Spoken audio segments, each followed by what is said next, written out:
Con ese sueldo, fíjese usted los ahorrativos y el don que tienen, el don que tienen de la reproducción de los bienes, no de panes, sino de bienes. Los reyes Midas. Exactamente, con ese sueldo, ese modesto sueldo, que la mitad de lo que gana la tercera parte de lo que gana nuestro alcalde aquí en Río Verde.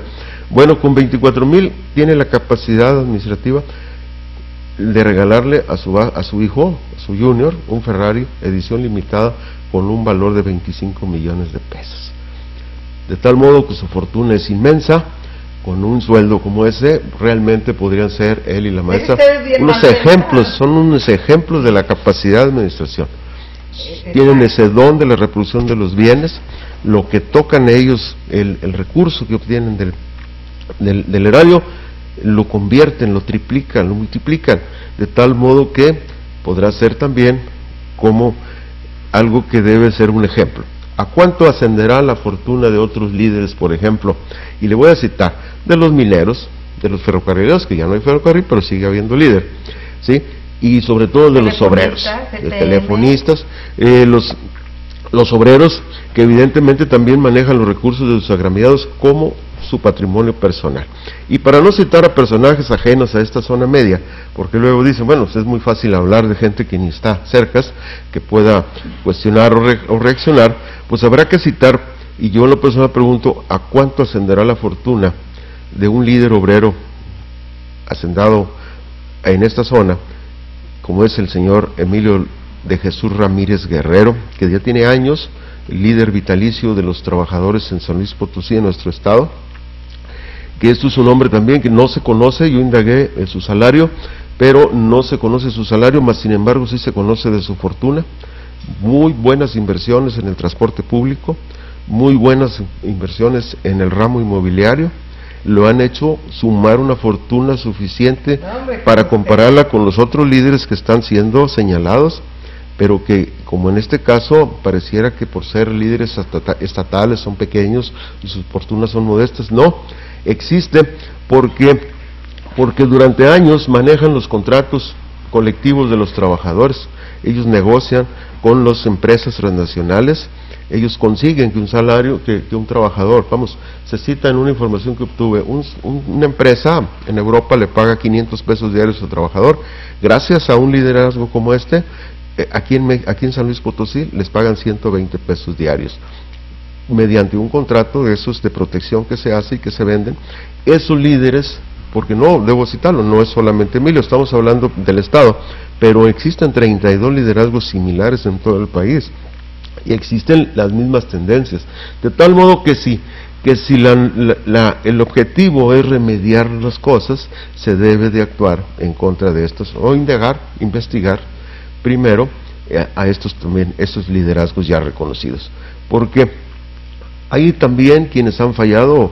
Por ejemplo, ¿a cuánto habrá acumulado Sergio Gama, que recibía ingresos, por ejemplo, 200,000 pesos como diputado? Póngale que le quedaran 120 o 150, pero es más que lo que ganaba la maestra y más que lo que gana Romero Dencham, y entonces será posible, o será un mal administrado, o acaso apenas completó a construir su residencia aquí en La Quesada. Lo cierto es que si la unidad de inteligencia de la Secretaría de Hacienda investigara a varios ex senadores, ex gobernadores, diputados federales, locales o simples exalcaldes, el aplauso del respetable sería mucho más fuerte que el que se le aderezó o se le asignó ahora con la detención de la ex lideresa del magisterio. De tal modo que esperaremos la acción de la justicia, si la justicia se va a aplicar ya como norma para que regrese el orden en este país, o simplemente, nuevamente, como siempre se ha hecho, la justicia es un instrumento para complacer o para cometer una venganza. Pues bueno, también podremos pensar aquí aquello que dijo Benito Juárez y que sigue siendo vigente: a mis amigos gracia y justicia, y a los enemigos justicia seca. Entonces lo deseable es que para todos hubiera justicia. Para todos sí, porque se debería de vigilar más el manejo. Mire, con esa ley antilavado no solamente mucha gente... Es que no veo en nuestra mesa. Exactamente. Mire, no vio nuestro cuando programa. hablamos la otra ocasión, dijimos que había la delincuencia organizada que siempre nos presenta, pero que había la otra delincuencia organizada. Muchos ciudadanos consideran que delincuencia organizada significa andar con ametralladoras y traficando drogas o armas o eso. No, delincuencia organizada, lo apuntamos la vez pasada, define cuando 2 o 3 personas se unen para un fin común. Un fin común, algo ilícito. Lo citamos cuando los regidores aquí de nuestro municipio, junto con el alcalde, se juntaron para acordar el incremento salarial, que no hubo junta de cabildo oficialmente, pero se juntaron, se organizaron, ¿sí? Y obtuvieron un beneficio. Eso es delincuencia organizada, señora, y parece ser que la Unidad de Investigación de Inteligencia Financiera de la Secretaría de Hacienda anda buscando ese tipo de delincuentes organizados. Bueno, ay, don papá. Vámonos al estatal, pues abrió su nuevo periodo ordinario de sesiones. El Congreso del Estado fue precisamente el día 1 de marzo, ¿verdad? Cuando abren, repito, este periodo ordinario del 2003. Durante el mismo, bueno, pues ya tenían prioridades. Era urgente la aprobación que por primera vez realiza desde el Ejecutivo para la tarifa de transporte urbano. Pues todo el mundo sabemos que lo que había pasado en alguna otra intentona, pero ahora hubo madurez. Así es, bueno, cada bando tiene que buscar sus formas para sacar adelante sus proyectos. Los opositores al incremento también tenían su estrategia ya montada, la toma de la tribuna, protestas. El bando contrario, sabidos de estas maniobras o estas intenciones, se previnieron, acuartelaron, blindaron el Congreso. No, y toda la plaza de armas. Exactamente, mostraron fuerza, y los protestantes oposibles pues no se animaron a ir, y entonces se consiguió lo que estaba ya anunciado. Eso es un tema que le quiero decir yo en lo personal, lo había comentado aquí. Se tiene que revisar que efectivamente los costos de operación de una empresa, porque eso es un negocio, no son almas de la caridad, o sea, el transporte público no lo ofrece el Estado subsidiado, ni tampoco debe subsidiar a los empresarios. Los empresarios deben de trabajar y buscar las formas de sacar adelante sus negocios. Son negocios muy boyantes, aunque ellos dicen que tienen pérdidas. Más de un empresario del transporte colectivo y algún líder de los que cité hace rato, de transporte, de líder obrero, tiene 30, 40 concesiones para explotar el transporte público, ¿sí? Lo que ocurre y lo que es cierto es que los costos se van incrementando y se tiene que adecuar la tarifa. El problema es que entra la política y ven como una bandera muy buena, muy noble, explotar esa bandera, utilizarla para crear un ambiente político que mañana pasado les puede redundar un beneficio. Cuando estaban los priistas fuera del poder y los panistas dentro, las críticas iban en ese sentido. Los panistas acordaron, recuerdo usted, que a un líder de la FUT, que después lo hicieron hasta político, le regalaron algunas computadoras y unas ayudas, y con eso los acallaron. Y entonces fue la capacidad negociadora del gobierno en ese momento. Ahora no les dieron computadoras a los líderes, ¿sí? Pero los llevaron a mesa a dialogar y a analizar las cosas. No se pusieron de acuerdo y se pretendían los empresarios 7 pesos 50 centavos. Quedaron en 7 pesos. Yo se lo comenté en ese momento, era importante estar observando aquello porque eso iba a repercutir aquí a nosotros. No se va a mover la tarifa ya de 7 pesos. Qué bueno. Digo que aquí no les habían avisado, ellos ya habían aumentado desde hace como un año, acuérdense. Exactamente. También por la misma situación, aquí en Río Verde, los mismos liderazgos, setemistas sobre todo y coludidos con el jefe de las comunicaciones y transporte, tienen ¿cómo le diré? Tienen el monopolio del transporte en servicios de taxi, cuando debería ser ya de transporte urbano, transporte colectivo, donde se pueda en un solo viaje transportar 40 personas. Sin embargo, por esos tipos de vicios que se dan esos liderazgos y esos negocios entre líderes de diferentes tipos, que son empresarios también, bueno, pues de suerte que no vino a impactar aquí a Río Verde, y eso es una ventaja. Yo lo vi, como le digo, en todos los sentidos, era un objetivo político.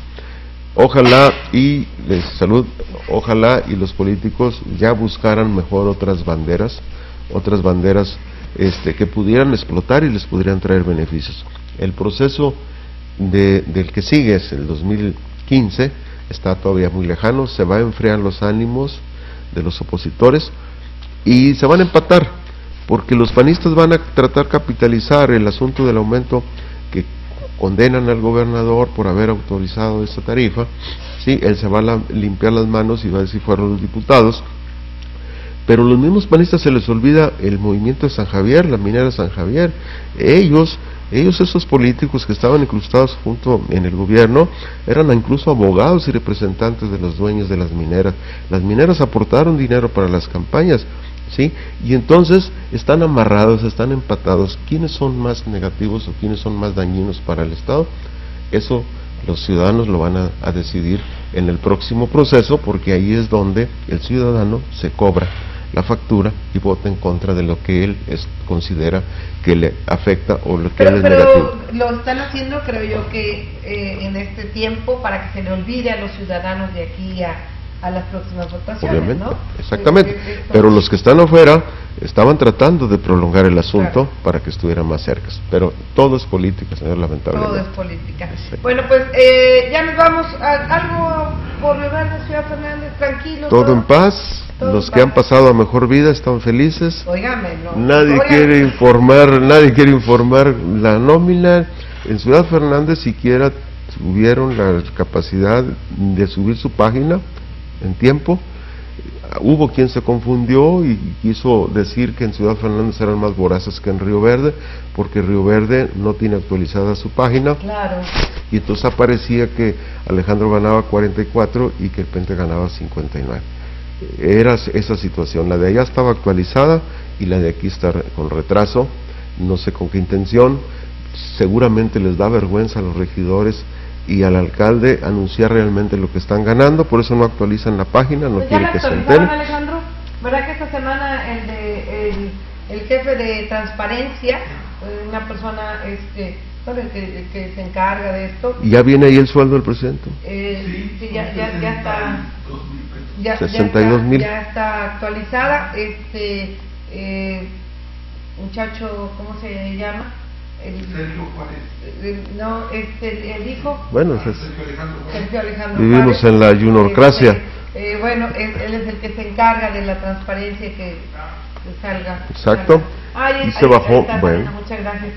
Eso es importante, eso es lo que se debe de hacer, informar a la sociedad. Si el alcalde gana 62,000 pesos, que bueno, siempre se manejó que eran 75,000, ¿por qué? Porque precisamente el problema, la falta de información hace que se despegue la suposición, y entonces la suposición pues va más allá. Qué bueno, ojalá y sean los 62,000 pesos únicamente, que no haya viáticos, que no haya compensaciones, que no haya sueldos en sobre, ni sobresueldos. Y bueno, ¿ya va a empezar? Es muy bueno, pero eso será el tema de la siguiente semana. Pues muchísimas gracias, pues, como siempre, disfrute, de la familia. Hay que disfrutar a la familia. Qué bonita familia. Exactamente, bendito sea Dios, que Dios nos la otorgó y hay que disfrutarla, nos toca disfrutarla a nosotros. Pues muchísimas gracias, don Juan Pablo, si Dios quiere, y usted también nos quiere acompañar y el público quiere sintonizarnos, nos vemos con don Juan Pablo la próxima semana. Muchas gracias. Voy a mensaje, no le cambie, regresamos, le recuerdo lo que usted de sobra sabe, que yo soy su voz en los medios de comunicación. Volvemos.